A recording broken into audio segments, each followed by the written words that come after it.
दोस्तों, भगवान श्री कृष्ण ने सुनाई अमर कथा की पूरी कहानी, तो आप भी इस वीडियो को अंत तक देखें। जब मुझे आपको ही प्राप्त करना है तो फिर मेरी यह तपस्या क्यों? मेरी इतनी कठोर परीक्षा क्यों? और आपके अमर होने का कारण व रहस्य क्या है? पुराणों में संस्मरण है कि एक बार मां पार्वती ने बड़ी उत्सुकता के साथ बाबा श्री विश्वनाथ देवाधिदेव महादेव से यह प्रश्न किया कि ऐसा क्यों होता है कि आप अजर अमर हैं और मुझे हर जन्म के बाद नए स्वरूप में आकर फिर से वर्षों की कठोर तपस्या के बाद आपको प्राप्त करना होता है। जब मुझे आपको ही प्राप्त करना है तो फिर मेरी यह तपस्या क्यों? मेरी इतनी कठोर परीक्षा क्यों? और आपके कंठ में पड़ी यह परमुंड माता तथा आपके अमर होने का कारण व रहस्य क्या है? महाकाल ने पहले तो माता को यह गूढ़ रहस्य बताना उचित नहीं समझा, परंतु माता की स्त्री हठ के आगे उनकी एक न चली। तब अंतवोगतव्या महादेव शिव को मां पार्वती को अपनी साधना की अमर कथा, जिसे हम अमरत्व की कथा के रूप में जानते हैं, इसी परम पावन अमरनाथ की गुफा में कही।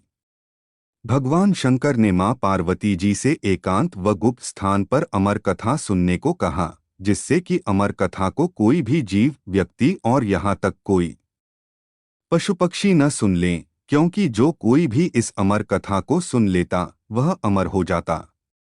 इस कारण शिव जी मां पार्वती को लेकर किसी गुप्त स्थान की ओर चल पड़े।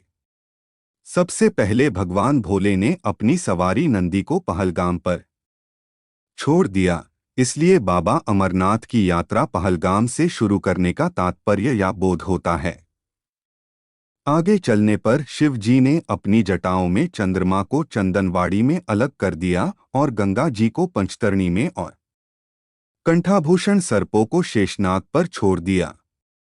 इस प्रकार इस पड़ाव का नाम शेषनाग पड़ा। आगे की यात्रा में अगला पड़ाव गणेश टाप पड़ता है। इस स्थान पर बाबा ने अपने पुत्र गणेश को भी छोड़ दिया था, जिसको महागुणा का पर्वत भी कहा जाता है। पिस्सू घाटी में पिस्सू नामक कीड़े को भी त्याग दिया। इस प्रकार महादेव ने अपने पीछे जीवनदायिनी पांचों तत्वों को भी अपने से अलग कर दिया। इसके साथ मां पार्वती संग एक गुप्त गुफा में प्रवेश कर गए। कोई व्यक्ति, पशु या पक्षी गुफा के अंदर प्रवेश कर अमर कथा को न सुने, इसलिए शिव जी ने अपने चमत्कार से गुफा के चारों ओर आग प्रज्वलित कर दी। फिर शिव जी ने जीवन की अमर कथा मां पार्वती को डोट सुनाना शुरू किया। कथा सुनते सुनते देवी पार्वती को नींद आ गई और वह सो गई, जिसका शिव जी को पता नहीं चला। भगवान शिव अमर होने की कथा सुनाते रहे।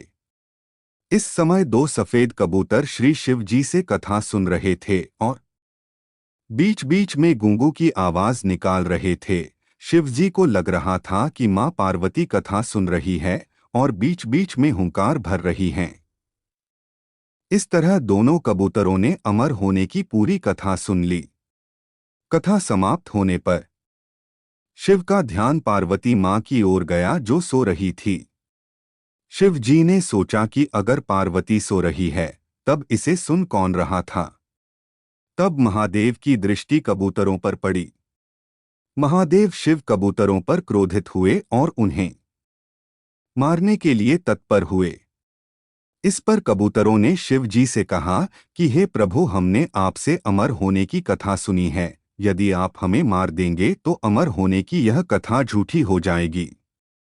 इस पर शिव जी ने कबूतरों को जीवित छोड़ दिया और उन्हें आशीर्वाद दिया कि तुम सदैव इस स्थान पर शिव पार्वती के प्रतीक चिन्ह के रूप में निवास करोगे।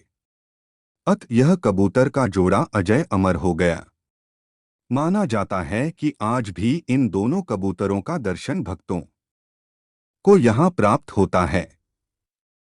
इस तरह से यह गुफा अमर कथा की साक्षी हो गई व इसका नाम अमरनाथ गुफा पड़ा, जहाँ गुफा के अंदर भगवान शंकर बर्फ के निर्मित शिवलिंग के रूप में विराजमान है।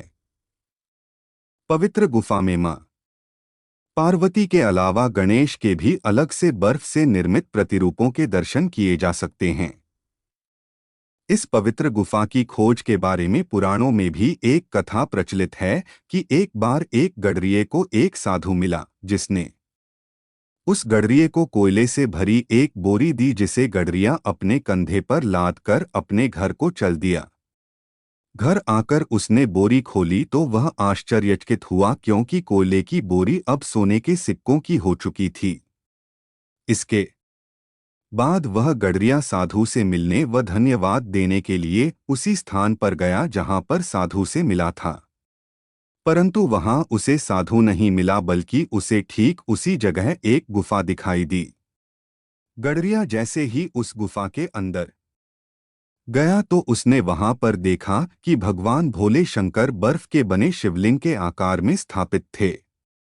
उसने वापस आकर सबको यह कहानी बताई और इस तरह भोले बाबा की पवित्र अमरनाथ गुफा की खोज हुई। धीरे धीरे करते दूर दूर से भी लोग पवित्र गुफा एवं बाबा के दर्शन के लिए पहुंचने लगे, जो आज एक प्रतिवर्ष यात्रा के रूप में जारी है। दोस्तों, यह वीडियो कैसा लगा कमेंट करके बताएं और चैनल को भी सब्सक्राइब करें। जय भोलेनाथ।